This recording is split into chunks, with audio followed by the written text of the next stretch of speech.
প্রিয় দর্শক শ্রোতা, আর একটি নতুন নিউজ নিয়ে আপনাদের সামনে আমি হাজির হয়ে গেলাম। আমি মোহাম্মদ সাঈদ ইসলাম। কি ঘটে গেল মেসি এবং এমবাপ্পের মধ্যে? আপনারা তো জানেন আর্জেন্টিনার সেই বিখ্যাত প্লেয়ার মেসি এবং ফ্রান্সের সেই বিখ্যাত প্লেয়ার এমবাপ্পে।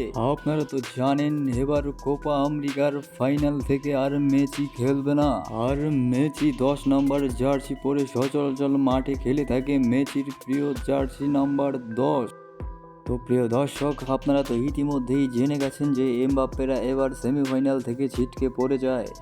আর সেটা নিয়ে মেসি কটূক্তি করাতে দুজনের মধ্যে কথা কাটাকাটি লেগে যায়। আর সেই কথা কাটাকাটিতে এমবাপ্পে মেসির গালে একটি চর বসিয়ে দেয়। তো প্রিয় দর্শক, আপনারা যারা মেসি ফ্যান অবশ্যই কমেন্ট করে জানাবেন এমবাপ্পের কী শাস্তি হওয়া উচিত। তো প্রিয় দর্শক, এমবাপ্পের কি শাস্তি হয় শেষ খবর পাওয়া পর্যন্ত আপনারা আমাদের সাথেই থাকবেন। আর আমাদের চ্যানেলে নতুন হয়ে থাকলে অবশ্যই চ্যানেলটি সাবস্ক্রাইব করে পাশে থাকা বেল আইকনটি বাজিয়ে দেবেন।